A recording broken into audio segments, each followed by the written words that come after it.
like you are a master at implementing systems and processes. So let's share with everybody some of the things that you've implemented to help you go from 19 headcount to crossing over 100 this week, to go from 350,000 to 2.4 million in what was a relatively short period of time. So what are, off the top of your head, what are some of the things that you've implemented? So we call it the elite leadership program. That changed the business overnight because it gave a sense of growth within an organic, ecosystem, if you will.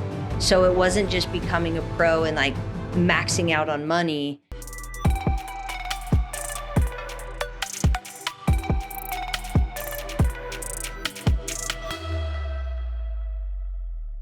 What up, DDD world? I have a super fun podcast today. I'm here with Ashleigh Pepper. Pep, how are you? I'm good. I'm a little nervous. Yeah, because you're thinking, why in the hell am I on the DDD Experts podcast? And to be fair, I don't think I've ever done a podcast. I don't even know where they're housed. Well, perfect. Yeah, exactly. They're on the line, as we would say. So the purpose, Pep, is you and I met about a year ago. In fact, probably a year ago on a recruiting thing we did in Tulum. My first week on the job here at DDD Experts. You were in our mastermind. You brought us on as a consultant. I've been basically working as a fractional CRO for your company for almost 8 months now. And so our banter, our relationship, our progress, our work, I think it's all great for the door-to-door world to hear what kind of work we do at DDD Experts, but also it's fun to hear stories of people winning. And then we'll probably have some fun along the way. I like it. So let's do it. So quick recap. So when I first started with DDD Experts, the way Sam got me, he's like, hey, why don't you come to Tulum and just train? I'm like, wait, you're going to pay me to go to Tulum? Amazing place we had there, right? With the canopy trees and And I remember I'm walking back to the bathroom. And then there you are with your hair. Now I noticed, because my wife is tall, thin, blonde hair. You don't see a lot of women with short blonde hair that wear short blonde hair the way you wear it. Right. I was like, oh, and just I made the notice. And then we get off the plane and I'm walking up to Sam, and then you're just hanging out with Sam. I'm like, hey, what's up? And then we, after about, I don't know, 30 seconds, Vivint comes out, and you used to work with Tom Few, and then we took a selfie and sent it to Tom, and we've been best friends ever since, right? That's it. All right. Besties. So let's tell people what you do in the door-to-door space. Yeah. So we're the direct sales arm of Renewal by Andersen Windows. Anybody that knows anything about Windows knows that Renewal by Andersen, we're the oldest, biggest, largest. And you've given them a tagline. That's it. What's the tagline? We are the Louis Vuitton of Windows. That's right. Because we are. Okay, so keep on going. Yeah, so we do all the door-to-door, knocking for them. And the company is called Kaizen Promittere, which I'm the CEO and founder of. And, we're backed by investors in New York City, and that's kind of how I got into the space. And how long has Kaizen been appointment setting for renewal now? I would say it's fair to say like 13, 14 months. Okay. We had some trial periods, some kind of discovery periods, but yeah, the last 13, 14 months, yeah. Okay. So being backed by some money out of the East Coast. That put you on our radar, right? And you were actually on the DD Experts radar before I was involved. What was the first event you went to? Yeah, so through a contact, Mitch Mitchell, he had said, get into contact with Sam Taggart. And I was like, okay. And I'll never forget this. I was in a hotel room in Nashville. I called Sam. Actually, we were texting, and Sam goes, call me. So I call him. It had to have been like 10 or 11 a.m. in the morning in Salt Lake City, and he was on the way to the gym. I'm like, this is cool. And we initially kind of hit it off, and I had some questions, and he literally said, come to Dallas at our next, summit. Come see what it's about. Talk to the people. And I'm like, I'm all in. And I'm like, when is this? And he's like, tomorrow. So I'm literally like changing my flight from Salt Lake, calling my husband like, sorry, bro, like I won't be home. Like we're going to Dallas. And, we showed up at Dallas, and that's when everything literally changed. It went from feeling like I was on an island trying to recreate the will, even though I had been a part of like Vivint and like, you know, Master, things like that. It was like for the first time, I didn't feel alone. You know, like a duck on water. Mm-hmm. I was literally the duck that like looked all calm, and then underneath the legs were just, you know, a spinning, because I was thinking to myself, I've got to build this by myself. And then I arrived in Dallas, and not only was I surrounded by like-minded individuals, there was a process, there was a formula, there was everything. I didn't need to reinvent the wheel. I just needed to execute. You know, and it was great. It was so humbling to be able to be a part of that. And then you, at that moment, you went all in. You guys signed up for the mastermind, and then you signed up for the recruiting package, and we were not dipping our toes. No, like I went head first, didn't check the depth. Like, let's go. Yep, and then the money said, fine, here it is, right? And then we meet in Tulum, and I remember after training, like you and John sat me down and just, you know, you took advantage of the fact that I was there, and I think I did mock interviews for a couple hours with you, and you recorded, and I just remembered you're like, we want you 100%. I was like, well, that's going to be massively expensive. And I'm not like week one on the job with, and it took us probably 3 or 4 months to go back and forth to finding out how I could best help the organization. So let's kind of fast forward or rewind then. That was then probably January, February. I jump on your first sales call, and I think including staff, right? There was like 17 or 19 people on or something like that. Yeah. How many were on today? 73. 73. And at that time, if I remember, December was this freakishly large month. Very abnormal. And then I think it was like 350,000 for January, February is roughly what, how many windows were sold based on the appointments that you set. And where are we at this month right now? Currently, with 2 days to go, we're about 2.269 million. Right. Give or take a 0.6 in there. And last month we're over 2 million as well. Yeah, right. And so the month before was like 1.8, 1.5. So basically from February, 350,000 to finishing here October, probably in the $2.4 million range. Absolutely. Tremendous growth. Headcount's gone from 19 to, I think high watermark was like close to 80. And we'll break 100 this week. Week. And a number of appointments being set in the month of October. All-time low, all-time high. All-time high. Which is crazy. Crazy. Year-round door knocking. Getting into the cold, losing the light, and you're putting up numbers that are all-time highs with headcount. So first of all, congratulations on all that. Thank you. So let's now educate people on how you are doing this, and I actually have you on camera, so I might actually get some information out of you.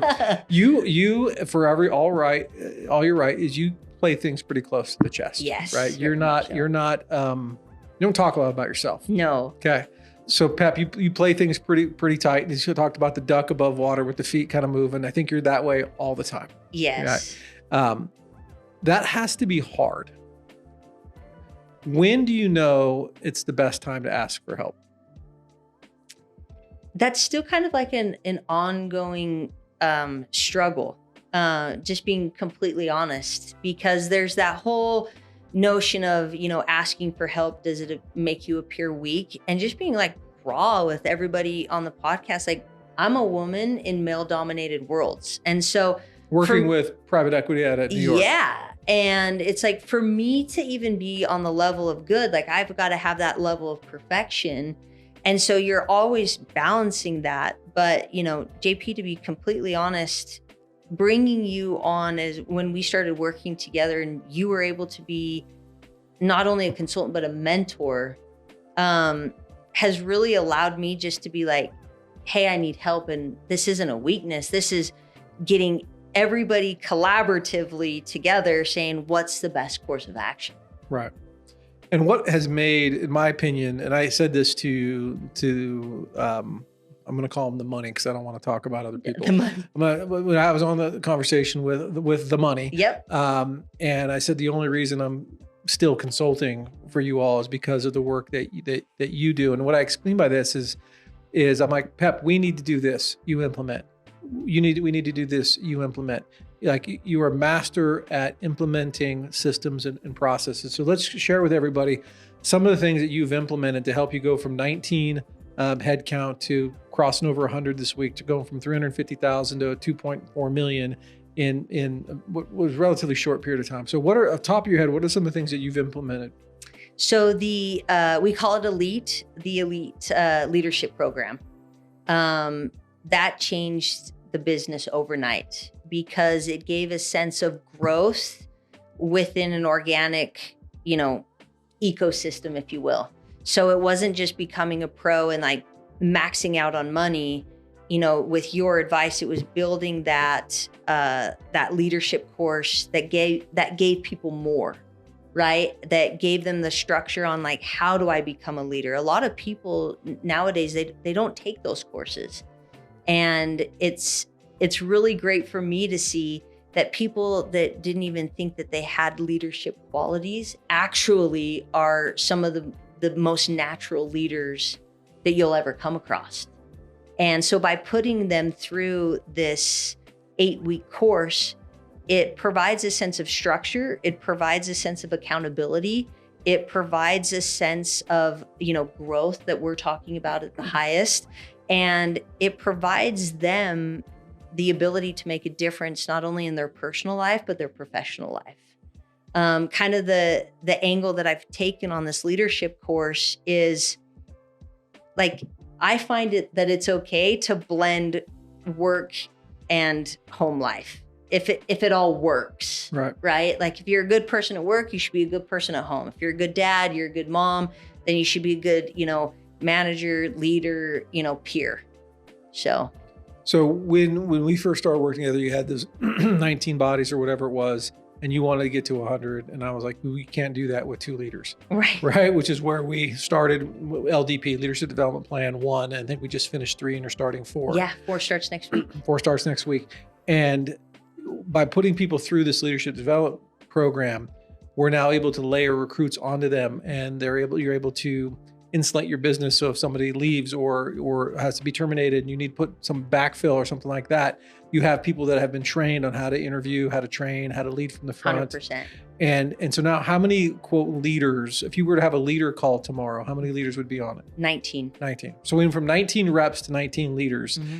And I love that smile because I know you put a lot of pride into those people. So now we have 19 leaders. It's very easy to see, well, if every leader managed 7 people, we have the ability to go to 124 or whatever when that 19 times 7 is, 50, something like 163, whatever it is, 133, carry the 5. And that allows us to scale much quicker as we, and the fact that we're still scaling into the winter is crazy. All right, so leadership development plan, that was key. What are some other things that were done? Because I know what they were, because for me as a consultant, I come in, I'm like, low-hanging fruit. And I can come in the first 6 months and look like a rock star by just doing a few things. Other than the leadership development plan, what are some other things that you implemented at Kaizen that has allowed you to grow the way you've grown? Yeah, absolutely. So just kind of the fun stuff, the Warrior Wednesday for Throwdown Thursday incentives, right? The guys go out, they hit a goal on Wednesday to get them to a competition on Thursday, and then you let them go hash it out. Was a great implementation. Another, really simple implementations that didn't take a lot of work was the weekly manager call, right? So Monday we would have our executive calls, and then, you assume everybody is paddling in the same direction. But when you can then talk to your leaders on Tuesday from the top, then that information gets appropriately disseminated downwards. Right. And I remember I used to ask you questions like, how often do you run a national sales call? You're like, once a month. And I'm like, why do you do it once a month? And I don't know. And I asked a couple why questions thinking you had a reason, and you're like, I don't know. Right. And when do you run manager meetings? We don't. Okay, right. So and then what incentives do we run, and those kind of things. So Throwdown Thursday was just a random Thursday competition, but what we did was the Warrior Wednesday, for people had to compete to be able to eligible and to then actually compete to be eligible to compete, basically. Exactly. And that seemed to work. And now we're running weekly rep calls with 100% attendance. Oh yeah, absolutely. And it isn't a attendance by fear, which I'm very proud about. They want to be on the call, right? They like the call. So this is me on when I log. I didn't get to log on today. This is me when I log on. I get my headphones on, and as soon as I push join, I'm already thumping, right? Like I already know what's coming. You got the music going. Your energy's high. Anytime you've let a lot of our mastermind members jump in and listen to the calls, because I think they're the best remote. You have 5, 6 locations. So the 70 some odd, 100 some odd people are spread out over 6 locations remote. So you're not there. It's the best Zoom sales training that I've seen. Oh, I appreciate that. And that's why I'm like, well, just do what they do, because it's very hard to duplicate. All right. So we had competitions, we had manager meetings, we had leadership development program. How many doors did you knock on Saturdays when we first started working together? Not where it needed to be. Which is 0. And Monday was obviously a big day relative, and Saturdays were 0. And I think this past Saturday, do you remember what we said? It was an off Saturday. It was an off Saturday, but the 2 previous weeks, we were in the 60s, which were great, which were really, really good. But yes, we ran the Monday through Friday schedule, and that very quickly changed when you came on board. Do you remember how many appointments you were setting weekly back in March? Oh, because I do. Man, I don't. I like to know what we're doing now. It was very rarely do we do over 100 yes. in a week. It was like 18 to 22 in a day. Yep. Yesterday was a disappointing Tuesday, right? And we did 75. Exactly. Right. And I mean, disappointing because Tuesday before we did 85 or something, right? And we're almost to a point where you're doing 100 a day, which is the next benchmark. So last month, if you had to think about how many leads were being set by your crew? It was approximately 350 plus or minus a week. Okay. So 1,500-ish for the month, right? Compared to, it's just crazy. Like it's just a numbers game. Literally like 300 or 400. Right. Yeah. Okay. So Saturdays have been a big play where you've gone to the Tuesday through Saturday knocking schedule, but some stuff still happens on Monday. So explain how that happens. Yeah. So something still happen on Mondays. We have new hire training that starts on Monday. So in the morning time, they are in the virtual classroom, and then they go out with either their team leads or managers for that given market. So we do see production on Mondays. It's a little bit light, but our new light is what was the new norm, right? Was like 17 or 20 or 30, which we used to do that on like a Wednesday. So it is our lowest day, but that's Monday now. Okay. Let's talk about compensation, right? When we first got working there, it was hourly pay for setters. And do you remember, like, we didn't need more bodies. What did we need more of? Production. Yeah, more hours, more doors knocked. I think they were averaging like 18 hours per person per day or per week. And I'm like, well, we can double our production if we just go to 30 hours, right? Which has been a struggle, especially as you're recruiting. And I think the leaders get close to 30, and then the new hires are a little bit less. But pay has gone from hourly to 1099. 3508, right? Which we'll talk about here. So walk us through kind of the lessons you learned about why you started with hourly and why we're at where we are now. Yeah. So again, like there's outside influences on the way that things like, should have started up, was the W-2 route.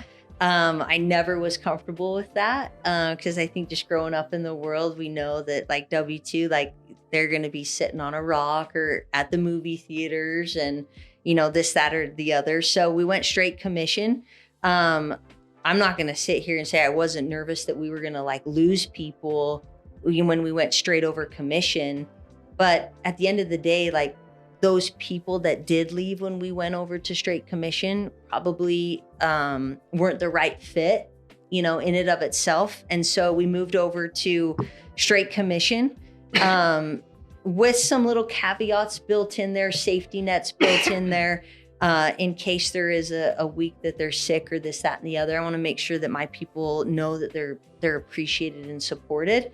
But we didn't see a lot of attrition happen, and we saw that mentality and that production go up, you know, through the roof where, you know, just speaking numbers, you know, a 0.26, 0.25 booked per hour, you know, like that's what we were seeing, you know, as a whole organization this last week, it was like 0.21, which on any org, like that's respectable.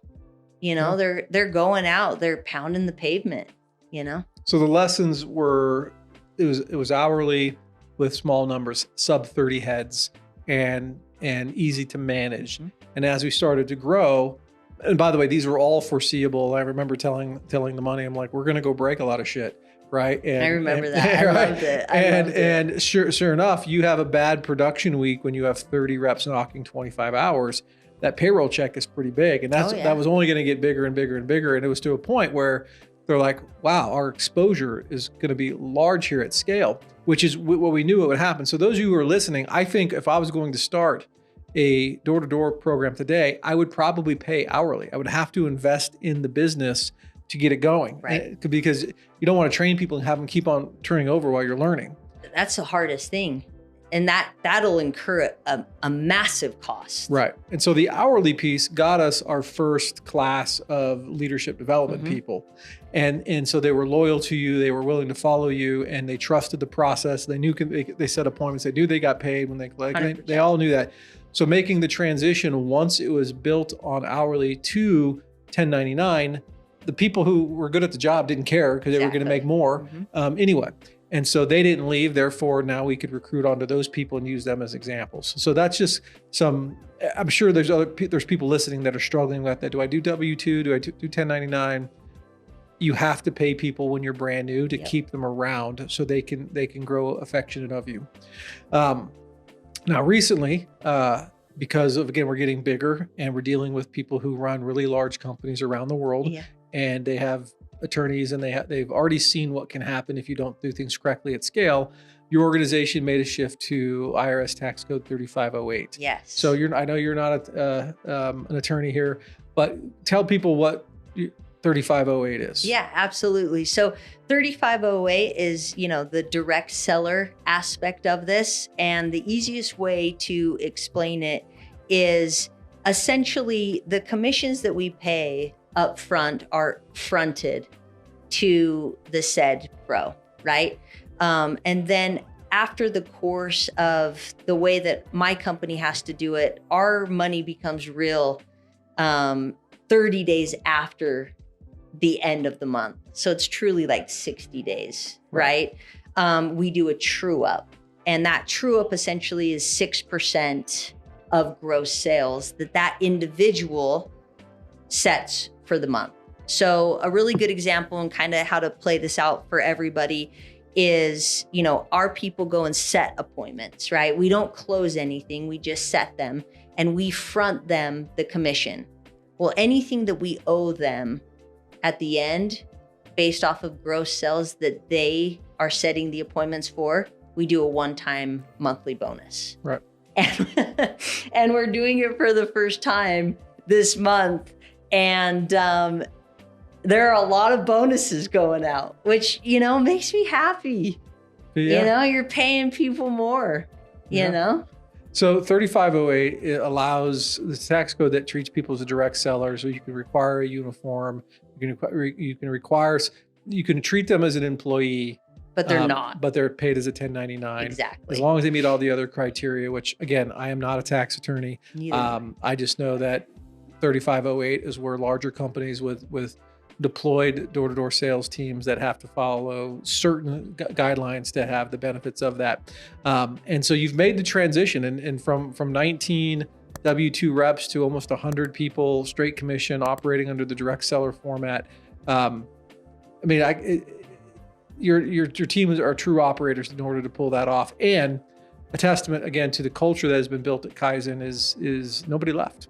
No. I mean, somebody might have left, but nobody of a significant, I don't even say significant importance because I'm sure they're important people, but never came on my radar. Oh my God, we lost so-and-so. Right. Right. Like, oh, It was never, we never didn't lose one of our pipe hitters, right? No. They're out there still crushing. I think the important thing behind that, or in any true real message, like when we rolled 3508 out, I mean, it took me a week to speak to every individual in the organization to make sure that they understood not only what they're moving to, but the why behind it.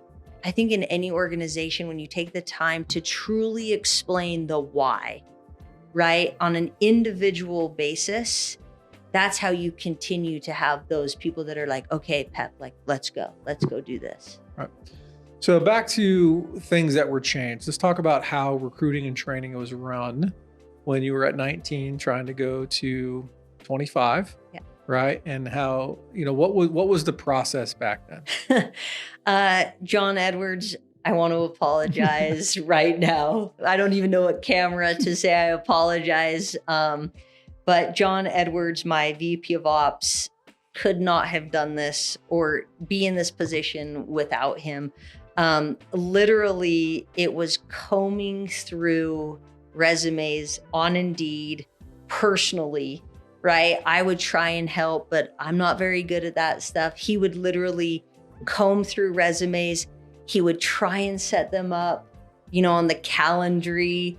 And he would, was trying to do interviews when he had time during the day and run the day-to-day operations and do the new hire training. So kudos, you made it work, brother. But, we needed to build a machine. And it was very manual when we started. He ran every screening, every interview, did all the group training. And everything. And it is, his calendar was like every 30 minutes or whatever it was. It was so sad. Yeah.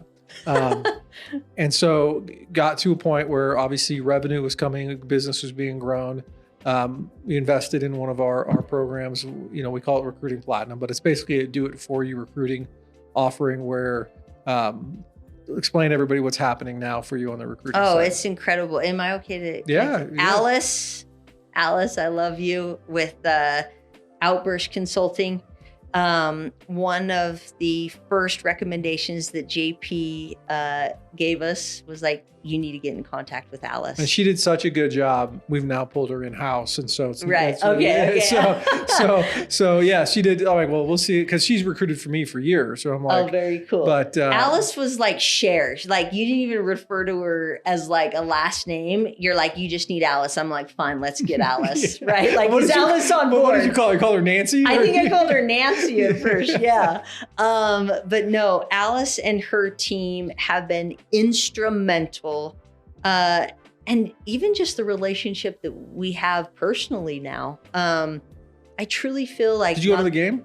This next week. Okay. Yeah. You're supposed to be there. I know, I can't. I'm not missing baseball games. All right. But no, just the personal relationships that we've been able to build. Like, Alice, yes, is a partner, but the way that she's so invested in our business and us together, it's like I'm a part of Outburst and she's a part of Kaizen. Like, there's really no, like, people wouldn't know that she wasn't Kaizen. She does so much. So they handle everything from the way the job posts look, the automated systems, the offers, the screening, the questions, setting up John's calendar to do group interviews, which we do now. We moved from individual to group interviews just for efficiency. And, literally 15, 20, 25 interviewees a day in 3 different slots. I mean, it's crazy. Right. And so he's running only maybe 4 or 5 group interviews. Oh, yeah. Yeah. Yeah, that's it. Right. And I only say that's it. What happened when he was out of town? I had to do it. Yeah. I think the numbers plummeted when I did it. They did. It's John's Southern accent. It must be. Yeah. So what that program is we place the ad, we write the ad, we place the ad, we screen all the resumes, we put the type of candidate you want into a group interview. After the interview, some check boxes here, that other thing, let us know who to send the offer letter to. Right. Once they sign the offer letter, the welcome letter are the things they need to do before training, the reminder call before training. Yeah, it's so streamlined. How many in training this week? We had 15 in new hire training this week. And new hire trainings every Monday. Every Monday. And what's a low number and what's a high number? I would say like a low is 7 and a high would be 23, 25. Right. So we went from maybe doing that in a month to every single week having 7 to 15 people in training. And in a high volume canvassing industry like yours, that is a necessity. There's some people who are like, I'd have to stop after 3 weeks. In fact, we had 3 of our platinum clients, 3 of our platinum clients call us and ask us to pause because they're full. Their training classes are full through the end of the year. That's killer. We're like, yeah, okay. And so it really truly does work because it takes all the stuff that you don't do or gets in your way off your plate. 100%. And it gets done anyway. So you just have to show up to the 4 or 5 group interviews a week, run the interview, send the information back to us on who you want to send offers to, and then we do the rest. And just like, being able to use John's strong suits, right? He's great at just, talking to people, knowing people, and to take that off the admin work, to take that off his plate, alleviated a lot of bandwidth so that we could, hire better people or ask more questions because you have more bandwidth to do things. One of the things that I do want to point out, and I think in like the door-to-door world, like we always talk about, organic recruiting is the best, and it is. And the great thing with Alice and Outburst is that she's a huge proponent of that.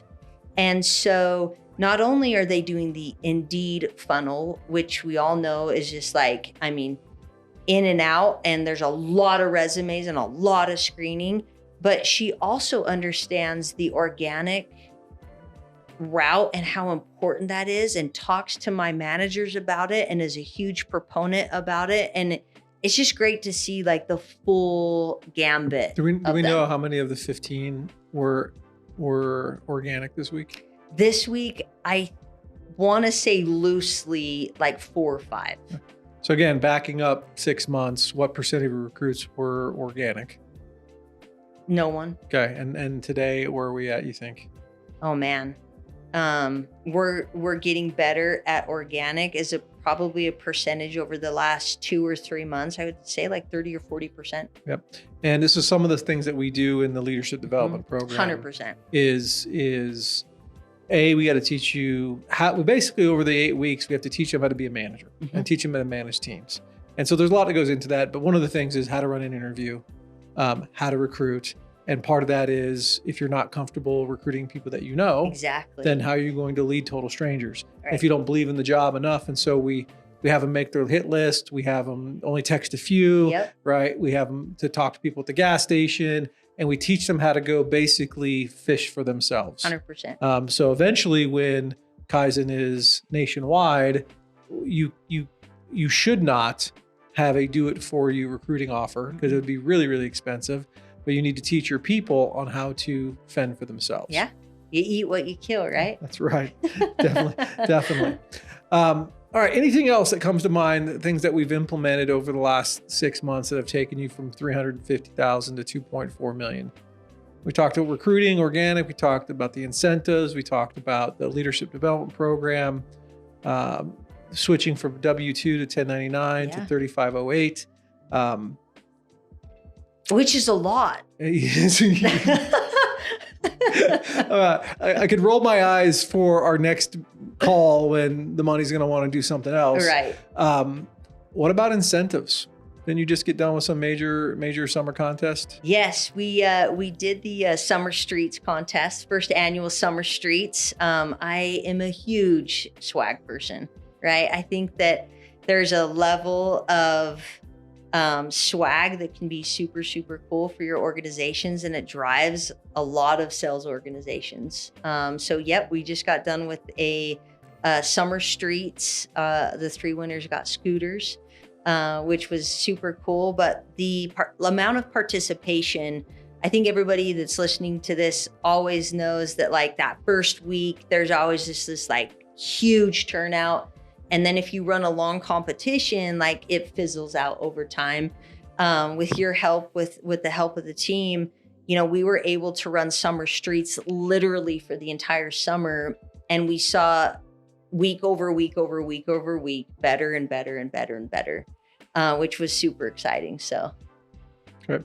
I guess probably the last thing that I think is valuable, I hope it's valuable, is you and I get time every Friday, right? And it's that mentorship, as you called it, but it's more of like, Pep, how's it going? And then there's just this vomit of like projectile vomit that you can't share with with your team. You can't share with the money, right? And you're on this island building, at this pace, a $25 million company.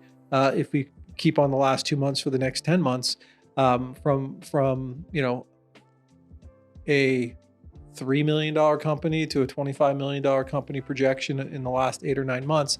And without talking about me personally, what has the sounding board been? How has the sounding board been valuable for you? Yeah. I think it's a matter of perspective, because as a leader, as a CEO, there is no book on like how to be the best CEO possible, right? Because if there were a book, like I would read that book 9,000 times and I would implement it. So I think it's a matter of perspective, because as CEO, you have to learn how to disseminate what information to who, right? Because I could get off these money calls, as we'll call it, with the PE firms, and you feel like I'm failing at everything. And I probably shouldn't get out of bed. Like I'm a failure, right? But having a conversation with somebody that has perspective on what the industry looks like or what this particular thing looks like, it's very easy for me to then bounce back and be like, okay, like I am doing some stuff good, right? And truly, it's more so what to focus on, what people are saying, right? Because you can have the money talking at you and you get off the call and you're like, I'm a failure. Or you can hear and read between the tea leaves and bounce it off. And now you have a clear alignment on what needs to happen. Right. Which has been instrumental to me. So it's funny because the private equity, they are good at what they do, right? But I would imagine they get involved in businesses where they have a general, understanding of what the end result will be, but they have no freaking clue how to do the job or how hard it is.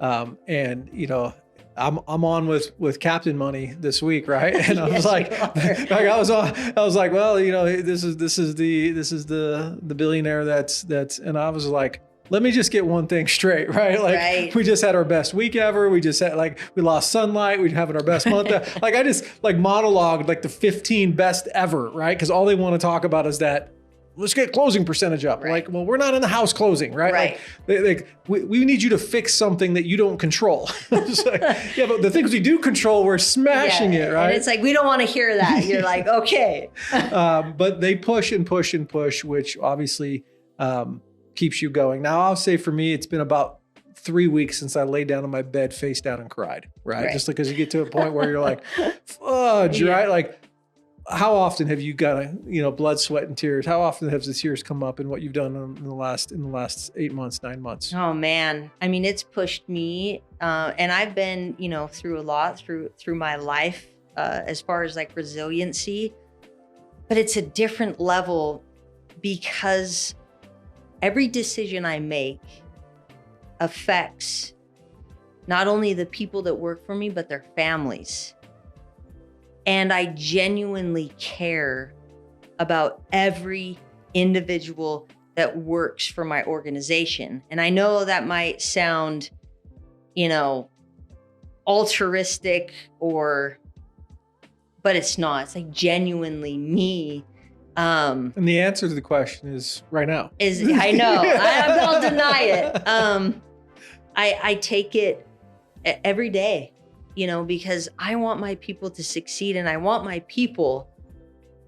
And I think that everybody can agree on this podcast, like the door-to-door world in and of itself, there's a lot of people that like society and people have turned their back on, and they're just looking for an opportunity. And I want their story to be told, because everybody has a story.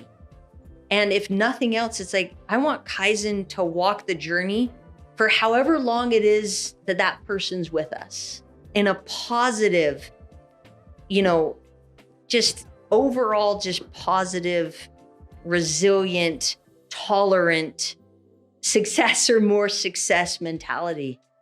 So yeah, like every day. Yeah, right. So there's a movie called The Town with Ben Affleck and Jeremy Renner. And there's a scene where Ben Affleck comes in and says, I need to ask you a favor. You never ask me about it again, and we're going to hurt some people. Yep. And Jeremy's like, whose car are we taking? How many people in your organization do you think if you called them and said, I need to ask you a favor, you can never ask me about it again, we're going to go hurt some people. How many people in your organization do you think would say, whose car are we taking? Just being humbled. I want to switch it on its head. If anybody in my organization called me and asked me, I'd be in the car. Right. And I asked that question because you're dealing in door-to-door setting. The amount of money somebody can make if they're really highly successful is a decent living in some of the parts of the world that we're knocking doors. But coming from Utah and the West Coast, like, some people were like, I can't live on that in California or the West Coast, but I can live a nice life in Fort Wayne or wherever, right? And so people don't quit friendships, right? They quit jobs. Yep. And what I think Michael Tapley, John Edwards, yourself, even Daniel, who's come in as the IT guy, I think the relationships that have been built on the calls that you've run, people are totally fine, maybe making less than they could make somewhere else, or not pursuing some other offer, because you can't replace that feeling, the emotional feeling that just came out here in a podcast talking about your people. You can't replace that, and most people will have a trade-off of perks, compensation of the job to have the benefit of a leader that gives a shit. Right. And an organization that, Kaizen stands for what? Constant, never ending improvement. Mm-hmm. Right. So I think that's a true testament. I think there'll be a lot of people getting hurt. If you ever ask somebody, which is the most powerful thing you can think of as a leader is do you have a following? Right. And do they trust you? And I'm on those calls and I hear those conversations and the pushing from the equity on what to do. And I see and I hear you defend your people, and our time together on Fridays is the time for me to level set you on everybody eventually becomes replaceable someday. That's just the way the business grows. And then you go out and do what you can to educate and train those people. So you're like, my people not going to be replaced. Right. And that's great. So what's, and I know I've asked for this and I don't have it yet, but what's going to be next here, right? We're having some record breaking. I mean, it's November now, right? When the time this airs, it's November, and Kaizen isn't slowing down. So when you look at the struggle you've been through, what gets you excited for the next 12 months? My people and the growth that we will have. This is just phase one. In the not too distant future, 3,000 pros, 4,000 pros in every zip code in the continental US and Toronto, right? I'm not sure why Toronto, but okay. the money has Toronto. Oh, Yeah. gotcha. Yeah. So that could be a big one. So But yes, the markets. So you all have access to certain markets. yes. Gotcha. Yeah. And I want to grow, but ultimately, JP, I want to start a movement where Kaizen and the community is a movement, not only for success personally, but like the law of abundance, where not only are we changing the lives of those that are within the organization, but changing lives of people outside of the organization or countries or states. I want Kaizen to become a movement. And if you come to the Kaizen community for a month and you gain skills and you go get a better job, you will not have a bigger supporter than me. And I only want the best for our people. And I know that if you have a group of people working for a singular goal together, like you can achieve anything, absolutely anything. And giving people a voice that otherwise wouldn't have, or giving somebody opportunity that has never had opportunity presented to them in their lives. Like that is what is next for Kaizen, is to tell those people's stories. You always tell this great story that just kind of high level, you had mentored a guy and, then he showed up on the news and you're like, holy cow, is that the guy? And it's like, it really is true that the impact you have on people's lives, you're going to be on one side of the table or the other. You know what I mean? You're going to be on like, that person helped me, that person influenced my life for the better, or, that person was a dick, or that Right. coach was a dick, or they didn't give me a chance. They didn't hear me out. Like I want to be on that other side of the table. And I want Kaizen to be on that other side of the table where we're impacting people's lives all day, every day. You can either be the wind or the anchor, right? That's it. And that's right. Well, Pep, it was awesome having you on. Yeah, right? thank you. It was good. And I think, again, we talked a lot about the work that we do here with the DDD experts, but that's what we do, right? And if you're in this space and you're listening to this podcast and you've got this far and you're investing your time, right? Pick up the phone, right? Find me on Instagram or LinkedIn, or call our office and say, hey, talk to me about recruiting, or talk to me about the consulting packages. How do I get what you and Kaizen, or you and Pep have? And here's the thing. I don't take every client, right? Because there are some people that's like nails on chalkboard to work with. And there's ones that are executors, and your group has always been an executor. I was always been surprised in like how quickly the idea came to fruition. And I was like, wow, I'm running out of really good ideas. Like, they're doing them so fast. But that's the positive, because it's not meant for you to have us as consultants forever. So appreciate the kind words you always say about me, and the kind words you say about DDD experts, and all the success to you in 2025. No, thank you, JP. I appreciate that. And hey, anybody that's listening to this podcast, I'm a straight shooter, and regardless, this door-to-door experts, the consulting, the mastermind, it changed my business overnight. And from day one, it's not like you're being part of like this business where you're being put into a system and then you just, do the certain things. Like from day one, I have felt that I have been around like-minded individuals that are willing to share any and all. So anybody listening to this, if you're contemplating it, this is the best decision that I made personally and Kaizen made professionally. What a great way to end it. We'll see y'all next week. I don't even know what camera to look at. Yeah, it's all good. We're good. Take care, everybody.